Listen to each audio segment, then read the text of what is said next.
Hey guys, this is John, and today we're going to take a quick look at the 2018 Ninja 1000.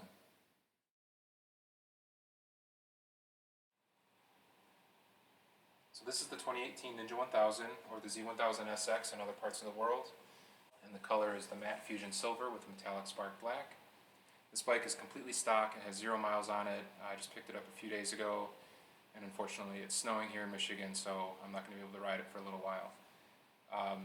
The only mods that I've done to this are the red rim stripes.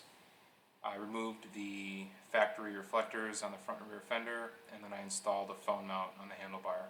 And I have videos showing all of those modifications, and if you subscribe to this channel, you can keep up to date as I do mods in the future. I have a lot of stuff planned, as well as any kind of service videos that I do for this bike.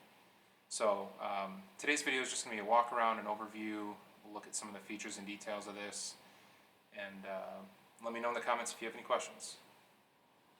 Alright, so first we'll talk about the lights. This bike has full LED headlights. You can see the side markers are on, or the parking lights rather.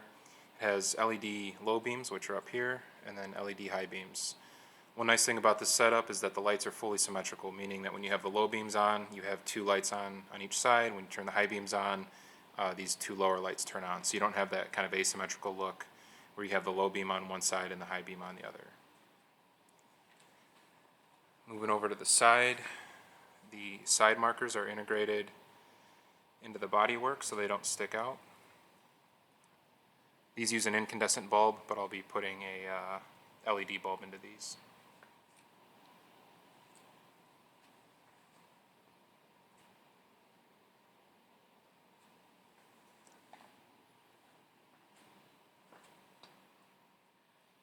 The rear tail light is all LED, and then it has standard incandescent bulbs in the back.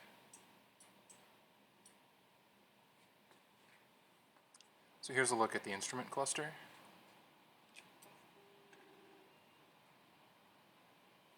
It's got a negative display with the darker background and then the lighter colored text.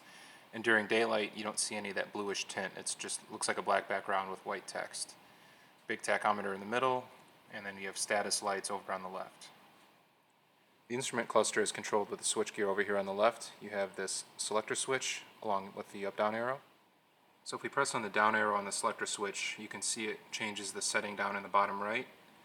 Right now it tells you your mileage to empty, outside temperature, miles per gallon, and your average miles per gallon. If we hit the button on top, the up button, you can see it changes the setting up in the top right.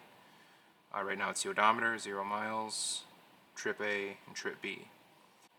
If we hit the select button, you can see it is flashing the power.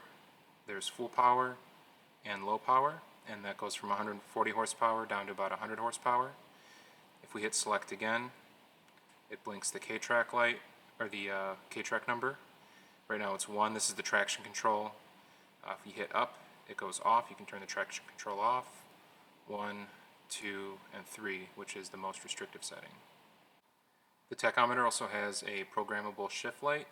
You can set where along the tachometer you want it to come on, and the shift light will come on, and also the needle will change from white to red.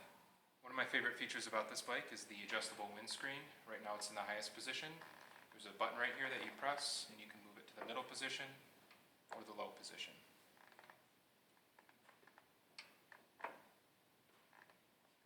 The mirrors on this bike are really sturdy. This is a full metal stem that holds the mirror, and then the mirror is adjusted by moving this. And the mirrors also swivel in, so when you're parking, you can save some space. And then they just snap back really securely down into the lower position. The suspension on this bike is fully adjustable in the front. Up top you have the preload adjuster and the rebound damping adjuster, and that's the same on the other fork leg. And then the adjustment for the compression damping is down on the bottom of the right fork leg. The rear suspension is adjustable for rebound damping and preload. The rebound adjuster is right here. You just reach in with a screwdriver to turn that. And the preload is adjustable with this hydraulic adjuster that's mounted on the side of the bike, and that's really convenient. So if you have a passenger or you have the hard luggage bags, you can just reach down and make any adjustments to your preload to compensate for that additional weight. Alright, this part's going to be kind of hard to see, but it's a nice feature of the bike. You can see the oil filter, it's this black piece down here, and unlike some bikes, you don't need to actually take the fairings off to get to that. So when you do oil changes, it's pretty easy. You can just reach up from the bottom and grab the oil filter.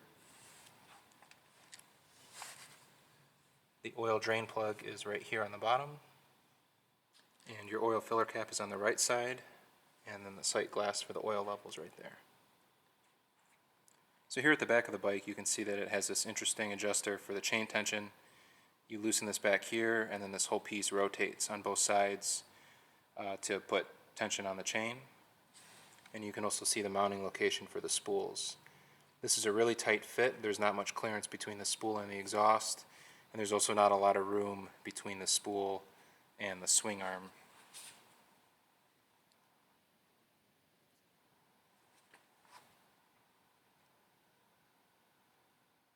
Up here we have another feature that I really like about this bike, and that is the passenger grab rails, which are also the mounting locations for the factory hard luggage.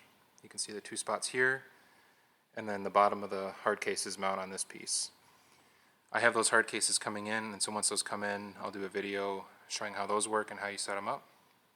But this is just a really nice feature, and there's no additional hardware that goes on the bike, so it's a really clean setup, even if you don't have the panniers on there. Alright, to take off the rear passenger seat, there's a keyhole on the bottom left side of the bike. Just put the key in there. Front of the seat lifts off and pull it forward. And inside you can see this is the space that you have. This is the factory toolkit.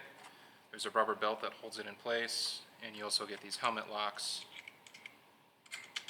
And there's two of these. So you would just feed this through the D-ring on your helmet, let your helmet hang off, and then pop that back on there. So there's no way to get at it once you put the seat back on. So not a ton of room back here. Alright, so here we have the contents of the toolkit. It's actually not too bad for a factory toolkit. You have two open-end wrenches. There's an 8 and a 10 millimeter, a series of Allen wrenches, 5, 6, 8, and 12. A screwdriver has a Phillips on one side and flathead on the other. And then you have this wrench which works on the preload for the front suspension.